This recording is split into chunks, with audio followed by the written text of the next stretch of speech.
I want you to think back to 2017. I want you to think back to the beginning of the year, like about this time of the year in 2017.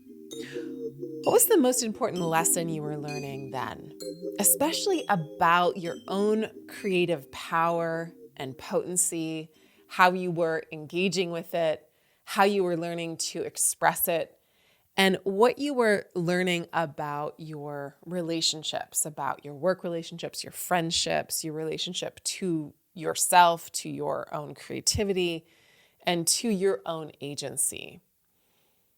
Back in 2017, this time of year, we had a Venus retrograde in Aries that retrograded back into Pisces. And this week, we are entering into the exact same Venus retrograde. It is going to station retrograde on March 1st in Aries.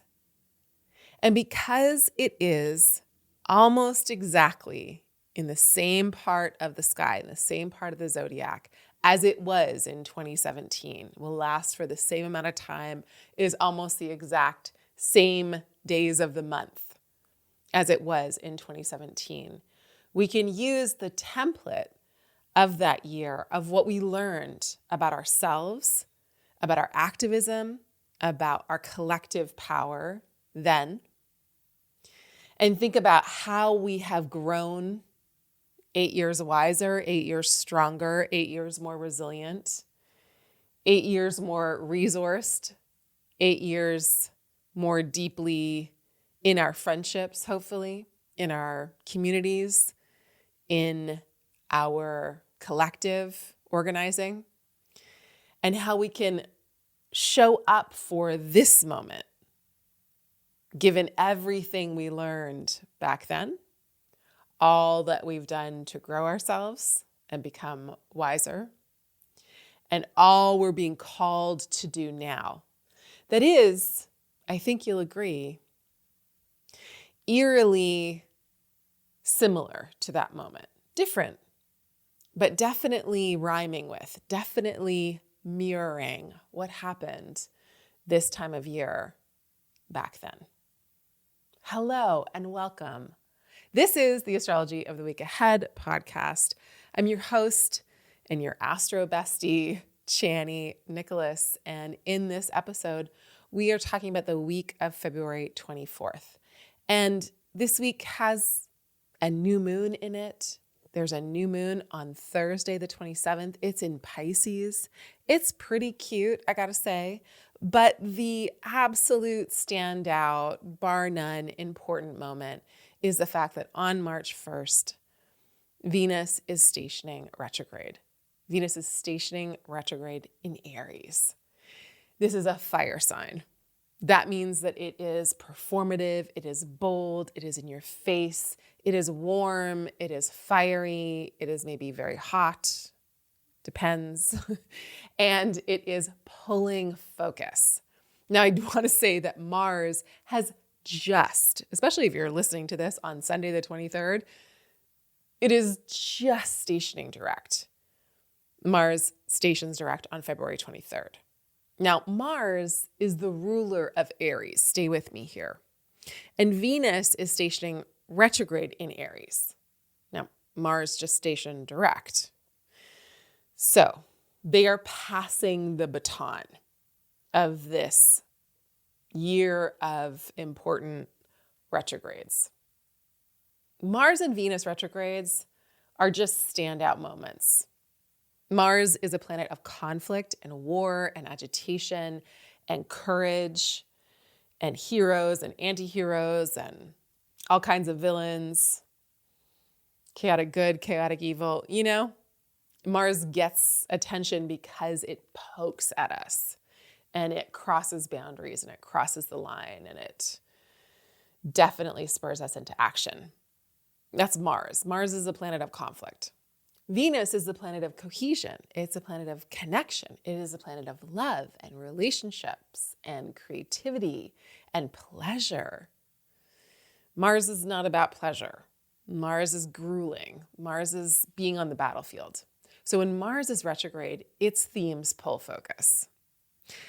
The beginning of the year has been gruesome. It's been really, really, really hard for a lot of people in a lot of different ways, for a lot of different reasons. But we could boil it all down to one reason, which is the fact that our humanity and our human rights and everything that protects us as a collective, as a community of any kind, is being attacked and systematically dismantled. So everything that keeps us safe, Mars is retrograding through Cancer, the sign of safety and the sign of taking care of, everything that was structurally, systemically trying to at least sort of keep us safe in some kind of way, is being attacked. I'm recording this a couple weeks in the past. I'm recording this on February 10th, so I'm not too far away. But from where I'm sitting, that's what's going on. Now, Mars stationing direct is a major moment. Mars, again, if you're listening to this on February 23rd, is just stationing direct. And it is going to sit at 17 degrees of Cancer until like March 9th. And then it's just going to move to 18 degrees. It's basically just going to go a couple of degrees for a couple of weeks. It's still moving very, very slow. I think last week I said it was sitting at 17 degrees of Cancer for 5 weeks, and that was a mistake. I said that in Down to Astro or other podcasts, so forgive me. It sits at 17 degrees of Cancer for 3.5 weeks, almost 4. So it has been at 17 degrees of Cancer. It will be at 17 degrees of Cancer for the next couple weeks. Regardless, Mars is still pulling focus. So Mars, the planet of conflict and agitation and really being a pain in our ass and a thorn in our side. But also like getting us to do something, right? Like what is Mars provoking? Now, Venus stationing retrograde in Mars's sign is a really loud declaration of Venusian themes. So it's Venus, planet of being nice, playing nice, social cohesion, justice, fairness, relationship, balance, beauty, joy, pleasure, love. But in Mars's sign, in Aries, Venus is fierce. Venus is bold. Venus gets attention.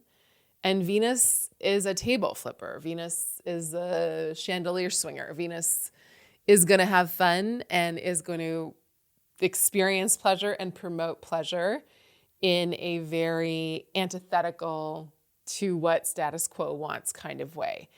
It is the vibe of being a contrarian.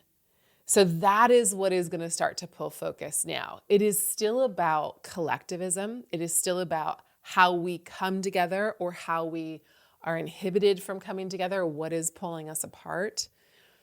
But because Venus retrograde does connect to unions of people, I'm talking labor unions, I'm talking teachers unions, I'm talking marriage unions, I'm talking any kind of union, and just the concept of union. That's what is going to be pulling focus now, and probably already is. By the time you listen to this, Venus will be, slowing down again, has been in its pre-retrograde shadow phase for a little bit now, since the end of January. So obviously it's not new, but my hope, my prayer, my commitment is that this Venus retrograde, starting on March 1st, will be retrograde all of March into April, is going to be one for the books and is going to be one that says, hey, 2017, I see what you did. I got the notes. I read the notes, read the footnotes. This is what went well. This is what didn't. This is what we learned. This is what we didn't know back then. This is what we've learned since then. And this is how we're going to approach this now. Obviously, I hope it's obvious. I hope it's non-existent by the time you're listening to this, but again, I doubt it because I'm only 2 weeks behind you. But it's obvious that we are living through, in the United States, a coup.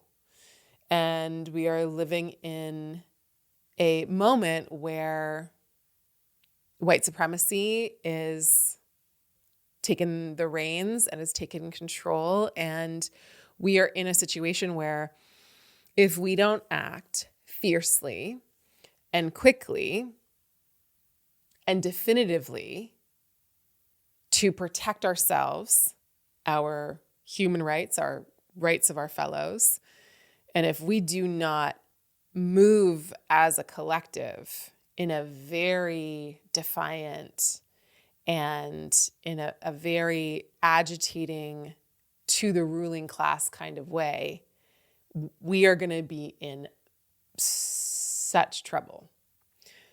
We are going to lose everything. I'm not being hyperbolic. So we find ourselves in a much more serious situation than we did in 2017. Obviously, these two things are connected politically. These moments are connected astrologically. They just so happen to be connected. Obviously, if we would have been able to make a definitive change back then, we wouldn't have gotten to this place. But we did. We're here. We're in reality. This is the reality. We have to accept where we are so that we can locate ourselves in the reality of it and say, what agency do I have here? What are the different choices we can make now? How can we make sure that this story doesn't get worse? How can we make sure that we are learning our lessons and doing everything we need to do to inhibit the absolute collapse of anything that was good about the systems and the structures we were living within before? And then how do we bring new energy and innovative solutions to what was never working anyways? Because we know that authoritarianism and fascism and white nationalism and all of these things can only infiltrate when there's something that isn't being addressed anyways. So all of that is not your singular responsibility to take on, and it is not mine. That is how the myth of exceptionalism and the myth of imperialism and the myth of rugged individualism gets us. We think, oh, well, I've got to be able to do something. No, it's we've got to be able to do something. So what can we do to help you and me and us find our political home, find our cultural home, find a home of friendship, find, if you want it, a home of worship, if you need it, an artistic home? What kind of collectives are you a part of? What kind of book clubs can we start? What can we do to gather with others to remind ourselves each and every day we are responsible to one another? We need one another. We are the solution to one another's ailments and our collective dumpster fire situation that we are living through right now. No matter what country you're in.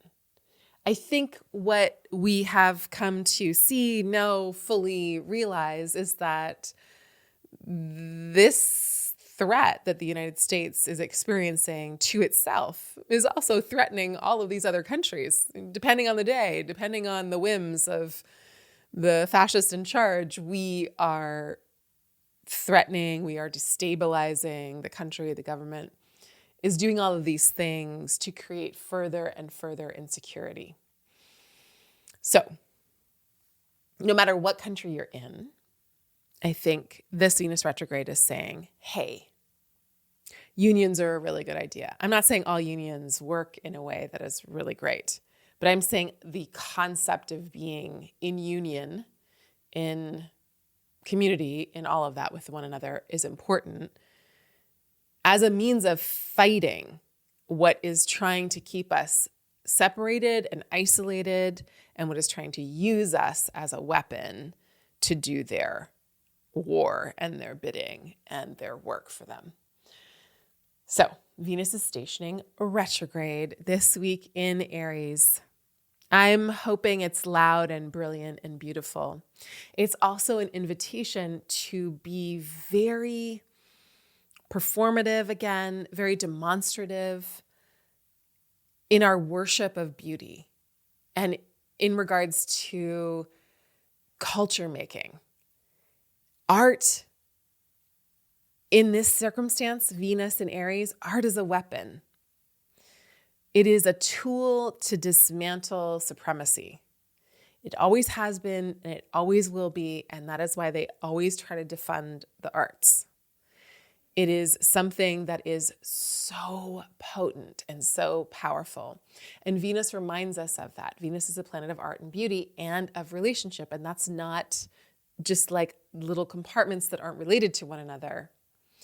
Art connects us to one another. Art connects us to the human experience. When we are fully engaged with really deep and profound and thoughtful and critical works of art, we are deeply engaged with not only our own humanity and experience, but also the realities of people that we live amongst or that are far away from us, but that we can relate to because of the beauty and the sweetness or the intoxication or the melody or the colors or the something that the art is delivering us. Like the art brings us in. The art connects to us. The art says, yes, come in. This will be great. And then delivers us the message. And so it is a tool. If you don't like the word weapon, fine. It's in Aries right now, so, but it definitely is a tool for deconstructing the things that keep us separate. So please, please, please make your art. Get into collectives that are making art. How can we gather and express and sing and dance and graffiti and put on public displays of what is most valuable and what is most important to us? The whole journey of a Venus retrograde is a really profound one because much like a Mercury retrograde, it is about an underworld experience. So right now, Venus is a beautiful, bright light in the night sky before it stations retrograde. As it's stationing retrograde, it's this gorgeous diamond in the sky. It really is just breathtaking. And then eventually it'll get so close to the sun that it will be invisible. And so the ancients thought that the goddess Inanna was Venus in ancient Mesopotamia, Sumer, and that she was being called into the underworld by her sister Ereshkigal. And so the planet would disappear from the night sky and then eventually reappear as it was stationing around the time, roughly, that it's stationing direct as a bright, beautiful morning star. So they were like, oh, well, she goes into the underworld. She has a transformational experience, and then she comes back up as a triumphant morning star. And there's different myths around the world and different understandings of Venus as an evening star and Venus as a morning star. And there's a lot of different ways in which we can view this. It's very interesting to understand what type of Venus you have. Is it an evening star? Is it a morning star? Is it on your team? Do you have a day chart or a night chart? You can find all that out in the Chani app. But this is the deal. We're being called at this point in the Inanna myth. It says the great goddess puts her ear to the great below because she hears the call. She hears a call. And all great journey myths, where there's a main character that goes on a big journey, especially into an underworld, they get called into that underworld. And they heed the call. That's their job. This is our job. Our job is to heed the call. What are you being called to do, to make, to create, to put into the world? And you might not know right now. When we get the call, we just like, oh gosh, should I go to that place? Should I take that job? Should I go for coffee with that person? Should I don't know. If it's something that's calling you, I don't really think you have a choice, actually. Because if we don't do it, generally I think we miss it. We miss something that we're supposed to grow into. So a lot of you will feel this call. And all we're supposed to do at this point in the journey is put our ear down to the ground and say, yes, that's the call. this is where I'm supposed to go. And then eventually through the retrograde, we go down into this place. We go down into our own journey.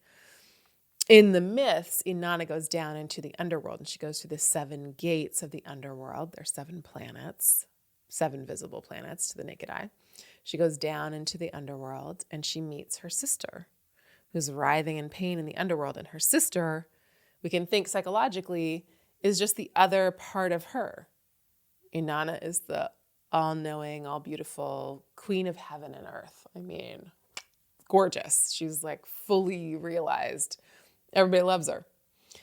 And she has a sister that everybody forgot about and everybody's afraid of, and is the goddess of the underworld. And she doesn't get to party, and she doesn't get to be this gorgeous, beautiful, adorned.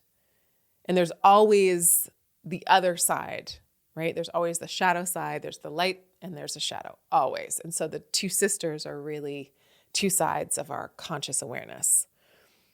In internal family systems, we would think of this as like different parts work.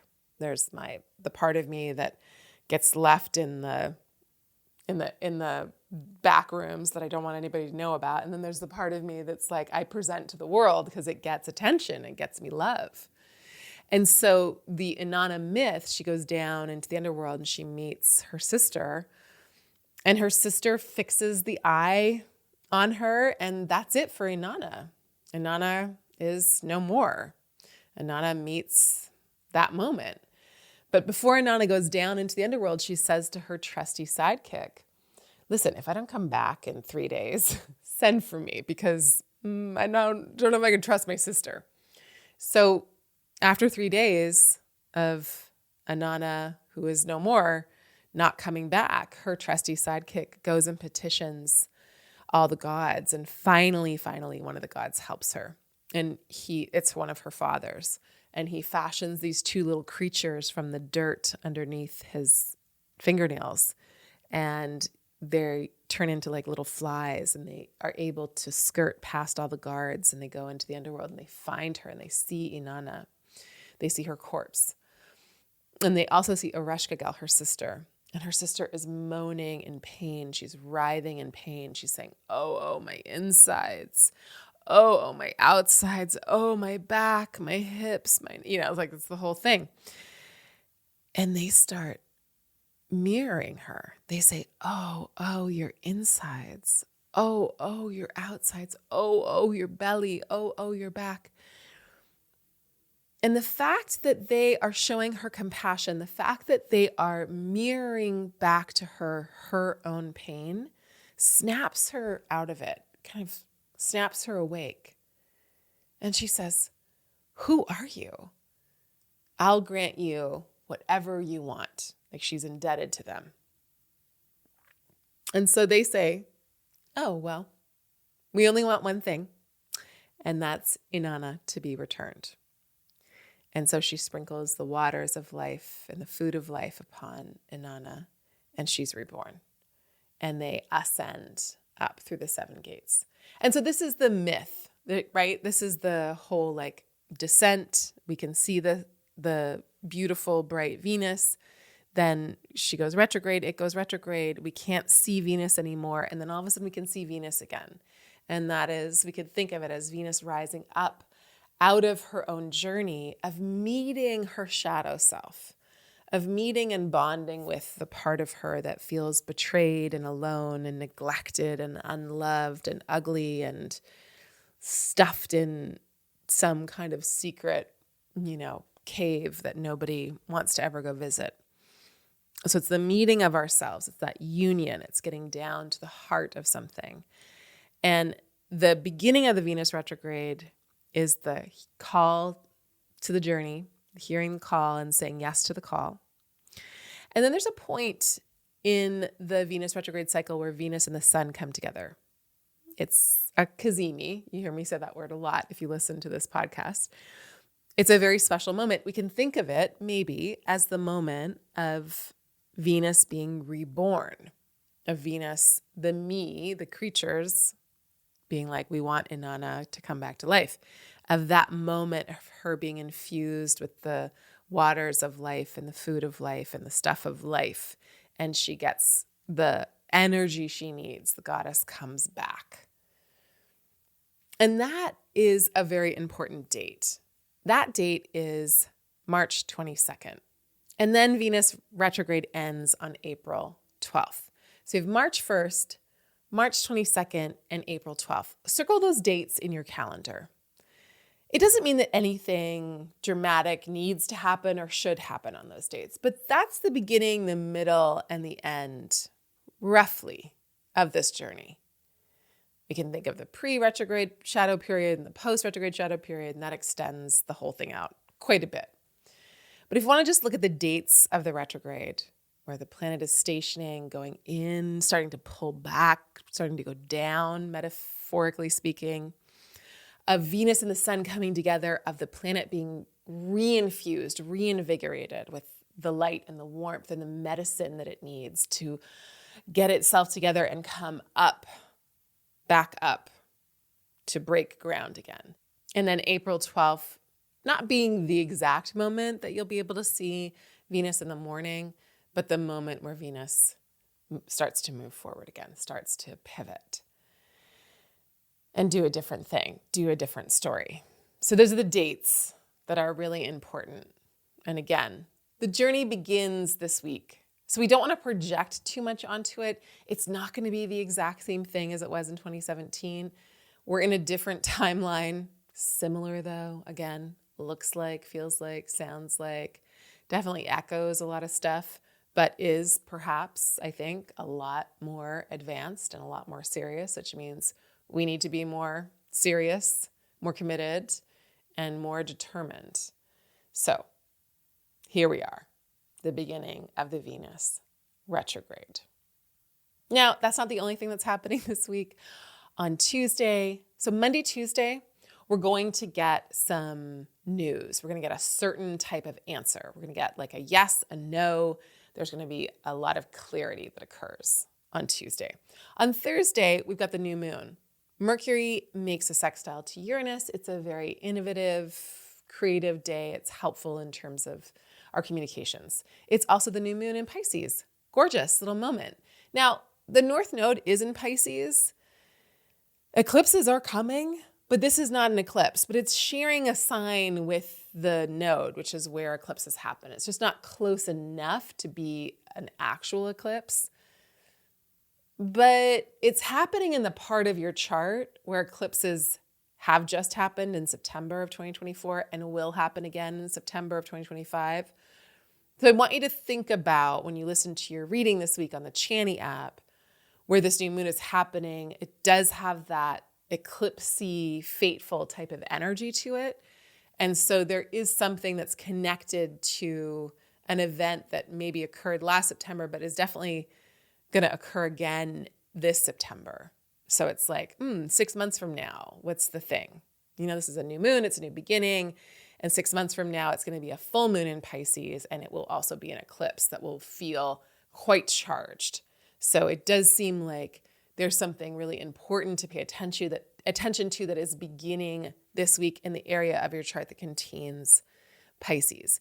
On Saturday, Mercury, there's a lot of Mercury movement this week. Mercury makes a conjunction to the North Node, the place where eclipses happen. So again, between Thursday and Saturday, Tuesday, Thursday, Saturday, and Sunday, there's a lot of very important conversations that, again, are talking about something that might not happen for another 6 months or might be beginning now, but will take about 6 months to fully come into understanding and to obviousness, if you will.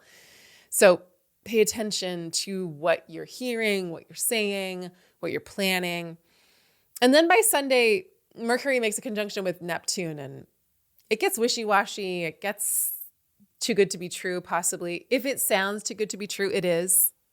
If it sounds confusing, it's not just you. If you're like, that doesn't make sense, it doesn't make sense. You're not missing. You're missing. Something is being not presented. Something is missing. It's not you though. You know what I mean? So get all the details. Don't try to do anything that seems like it doesn't add up.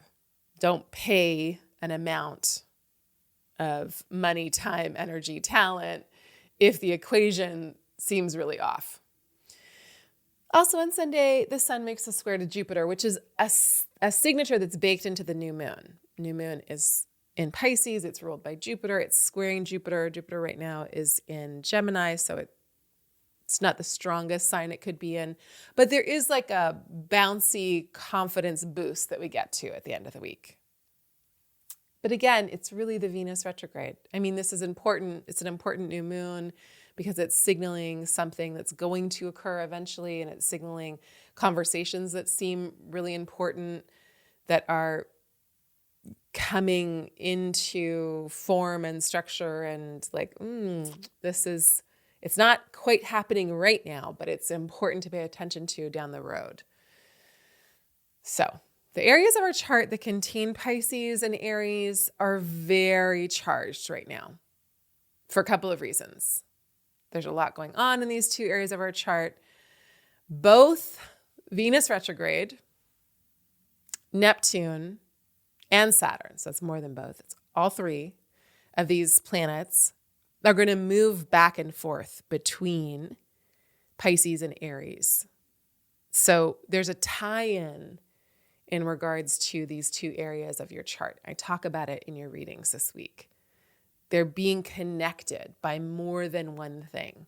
This week, they're being connected by separate activities, but Venus will eventually retrograde from Aries back up into Pisces. Neptune will move from Pisces into Aries and then back into Pisces and then back into Aries. Saturn will do the same thing between this year and next year. So on a small scale, they're connected this week. On a medium scale, they're connected through the Venus retrograde of the next 40-ish days.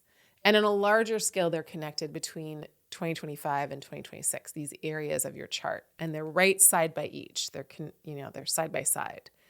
So again, I go into that this week. You can think of those areas of your chart as being really important and being important in terms of how they're connected. But right now it's about the things that are going on, but eventually it'll be like the Venus connects them and then the Neptune connects them and then the Saturn connects them. So Saturn will be the structure that connects them. Neptune will be the dream that connects them, the dream that you have for both areas of your chart. And Venus will be about the relationships, about the values that you have in both areas of your chart, of these areas of your life. And also any of the creative artistic expression that you might be doing, or again, the relationships that you might be having in these areas of your life that you know to be really important to pay attention to right now.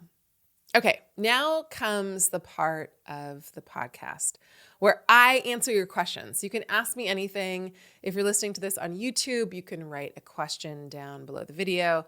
You can also write in and ask us anything, anytime you want. Okay, so I got a question about rising signs and why are rising signs important? What is it that they mean? So there's a lot of different ways to look at this, but this is one of the things that is so important to understand. If you were to go outside and look to the eastern horizon right this second, in the exact place that you're in, there will be a specific sign or part of the sky that is rising up over the eastern horizon. That is your rising sign. And it is happening because of exactly the time it is, this moment, and exactly where you are on Earth. Because at this moment, 3,000 miles away from you, go any direction, well, east or west, left or, this way or that way, 3,000 miles to the east or to the west of you, there's a totally different sign at this very moment, not the same time of day, but this very moment, right? Not 3 o'clock Eastern time and 3 o'clock Pacific time, but at this moment, which is maybe 3 o'clock Pacific time, but 6 o'clock Eastern Standard Time, different parts of the sky are rising up over the eastern horizon because we're seeing the sky differently. On the West Coast, it is still mid-afternoon, but on the East Coast, it's getting into evening. So the sky looks different. The sun's in a different place because the sky's in a different place. So the rising sign locates us in time and space. It is the most sensitive, personal part of your chart because it changes so quickly. Think about how the sun moves through the sky during the day. The sun's here, and then, oh, it's up there, and then, oh, it's there, and oh, it's setting. That's because that's the rotation, obviously, of the earth, but from our vantage point, it looks like the rotation of the sky. Well, think of the sun being in one specific sign. That sign is moving that fast throughout the day. That means that there's a new sign popping up over the eastern horizon every couple of hours or so. Some signs take longer to rise up than others. So that means that if I know your rising sign, and you tell me what sun sign you are, I know what part of the sky the sun was in when you were born, because I know how far apart those signs are. And so therefore I know what house your sun was in when you were born. If I know your sun sign and your rising sign, I know a lot about you. So be careful what you tell me when you meet me on the street. People tell me all this stuff and I'm like, okay, now I know a lot about you. If you tell me what your rising sign is and what your Venus is or your moon is or anything else in your chart, I know where it is because I use whole sign houses. So it's a way of looking at the sky. And I know how many signs apart they are. Therefore, I know how many houses apart they are. Therefore, I know where everything is in your chart. I know how they're talking to each other because the rising sign tells me what was happening in the rest of the sky. It tells me how the sky is set up. If Libra is rising, Aries is setting because they are opposite signs. So you tell me you're an Aries sun, but a Libra rising, I know that you were born around the time of sunset. And then if you tell me you have a Cancer moon, well, I know it's in the 10th house, right at the top of the chart, because that's where Cancer is relative to an Aries rising. So the rising sign sets up the entire chart. That's why I do rising sign readings, because it's telling you where things are happening. Not if they're happening next to a planet in your chart, but what domain of your chart they're happening in, what house they're happening in. Without knowing your rising sign, it's really hard to know what house everything else is in. You could guess, and you can use your sun sign as your rising sign, but you got to understand if you're reading or listening to your sun sign horoscope, you're using your sun sign as the rising sign. That's how important rising signs are. It's a place to view the rest of the sky from. Your astrology, any moment in time's astrology chart, anyone's astrology chart is a snapshot of the sky the moment that thing or that person comes into being. And that snapshot is taken because of where we're standing on the earth, where we're situated on the earth, and what time it is, meaning it gives us the rising sign and then gives us everything else in the sky, where everything else was. So if you know what your rising sign is, and I have access to an ephemeris, a list of the planets, well, then I know everything about you. I know where all your stuff is. And I can tell a great deal about your life. Not because you're a Cancer rising and therefore you're moody. I mean, that might be true, but that's not what this tool is capable of. If you tell me you're a Leo rising, fine, you need attention. That's the floor. But then you tell me you're a Scorpio sun, and I'm like, oh, okay, you're flamboyant and like you need to be acknowledged by the world and you need to find some way to receive that kind of attention and be adored, Leo rising.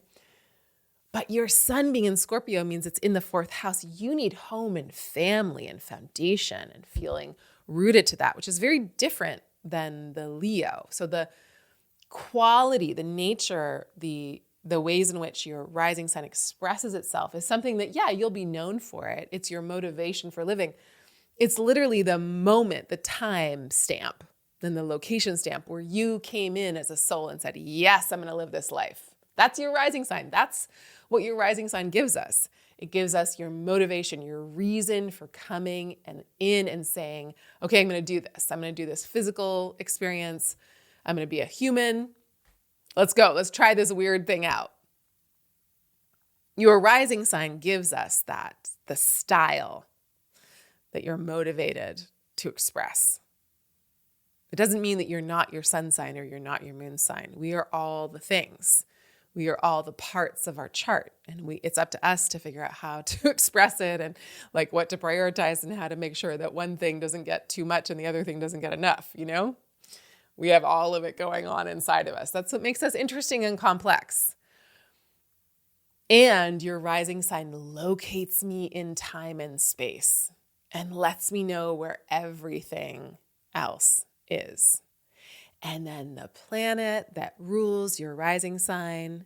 So if you're an Aries rising, it's Mars. A Taurus rising, it's Venus. Gemini rising, it's Mercury. Cancer rising, it's the moon. Leo rising, it's the sun. Virgo rising, it's Mercury. Libra rising, it's Venus. Scorpio rising, it's Mars in traditional astrology. Don't fight me, don't at me. Sagittarius rising, Jupiter. Capricorn rising, Saturn. Aquarius rising, Saturn. Again, that's traditional astrology. Don't at me. Aquarius rising, I already said Saturn. Pisces rising, Jupiter. That's traditional astrology. Don't at me. You can do modern rulerships if you want. But so if I know your rising sign and then I know where the ruler, the planet that rules that rising sign, if I know what sign it's in, I know what house it's in, I know the place that your life is supposed to go in. I know the direction of your life, what is essential for you.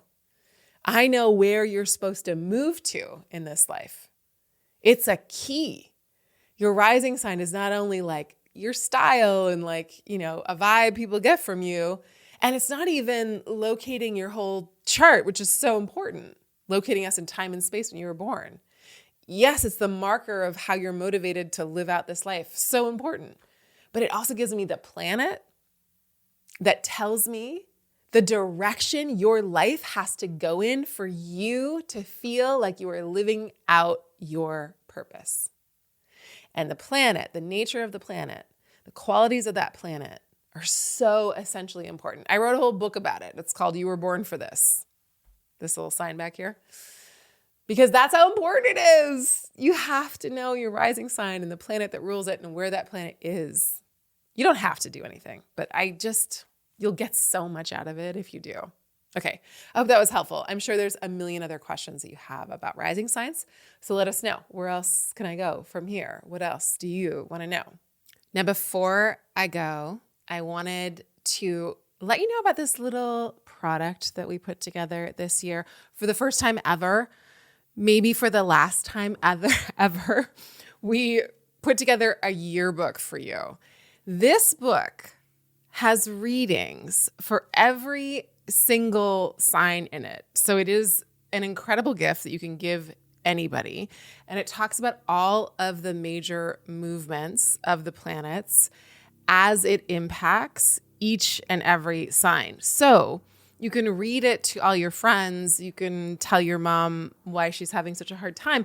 But also you can look at all of the different parts of your chart. You can look at your sun sign. You can look at your moon sign. You can look at your Venus sign. You can look at your Mars sign. You can look at your ascendant. Please look at your ascendant and see how all of the major transits are impacting you. So like when Saturn goes into Aries and Neptune has already entered Aries, by late May, when Saturn goes there, what does it mean for you as a Capricorn sun or as a Virgo rising or as a Pisces moon? We tell you, it's all in here. We've never done anything this extensive, this deep, this detailed. This book will be relevant for years and years and years to come. Fortunately or unfortunately, I don't know yet. We'll see. But because these major planetary shifts that we talk about, at least that's what a lot of the book is, these major planetary shifts are lasting for so long. Like Saturn moving into Aries is like a 2.5 year thing, but Neptune moving into Aries is like a decade and a half. Pluto having just moved it. Like this is all going to impact us for a long time to come. So 2025 is a year of major change. Who knew? And again, in celebration of Women's History Month, this was written by a woman. This is edited by a woman. This is a woman-owned business. This is a queer-owned business.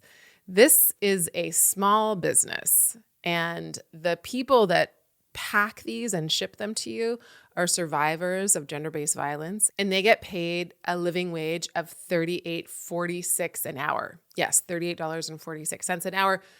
And that's who's shipping them to you. So in support of Women's History Month, support small businesses, support businesses that are doing something a little bit different, like ours and like Gifted. If you want to go buy some really phenomenal products, head over to giftedbyfreefrom.org. And we get none of those proceeds. 100% of those proceeds go to them. You can also go to our shop little page on our website, chani.com, and Gifted's products are there, and we make $0. All of the money goes to the survivor entrepreneurs that make those products. So there's a lot of different ways to support women, queer folks, trans folks, migrant folks of all kinds that are, really having quite a Women's History Month, I'm sure, by the time you listen to this. But you will not regret getting this little yearbook because she's just like a bestie, and she's going to be a bestie for quite some time. And it's something we'll be able to look back on and be like, oh, that's what they were talking about. That's what they meant when they wrote that. I didn't quite understand it in 2025, but by 2028, it clicked in. All right, y'all. I'm sending you so much love. I am sending us all Venus in Aries, power, strength, style. Venus in Aries has so much style. It is the diva marker. May we all learn to just make such phenomenally potent statements, artistic, just like moments of beauty that are so awe-inspiring and captivating that it calls other people to join our movements and to be friends and to get through this thing together.